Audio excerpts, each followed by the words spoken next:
Finalement, les petits concerts dans les bars et les restaurants sont autorisés pour la fête de la musique lundi, où le couvre-feu ne sera plus appliqué. Levée de la restriction dimanche soir. Et se pose encore et toujours le casse-tête de la main-d'œuvre dans ces établissements. Romain Poiseau a rencontré à Paris pour RMC des professionnels du secteur qui se demandent comment ils vont bien pouvoir assurer un service convenable.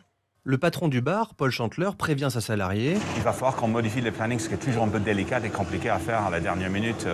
Il n'a pas eu le temps de recruter assez vite. Pour assurer un service normal, sans couvre-feu, il va devoir demander un peu plus à ses salariés. Et on a perdu pas mal de personnel pendant 1 an et demi de fermeture. Il faut reconstituer les équipes et ça ne se fait pas du jour au lendemain. Ceux et celles qui sont là depuis un moment ont été très sollicités en termes d'heures sup depuis 5 semaines maintenant. Donc il va falloir qu'on y aille doucement, mais c'est pas facile. En attendant, le co-directeur de l'établissement, Romain Wagner, gère les heures supplémentaires des salariés. Iris qui est en contrat de 35 heures sur la semaine qui va faire 7h40 d'heures supplémentaires. Voilà. Il faut recruter au plus vite, mais les bons profils sont très convoités. Les profils restent beaucoup moins longtemps sur le marché. C'est à qui va être le premier à décrocher le bon profil, faire en sorte que cette personne-là vienne travailler chez un tel ou un tel. Le secteur de la restauration qui prévoit, selon Pôle emploi, 300 000 recrutements cette année, dont 80 000 serveurs et 44 000 cuisiniers, la plupart en CDD.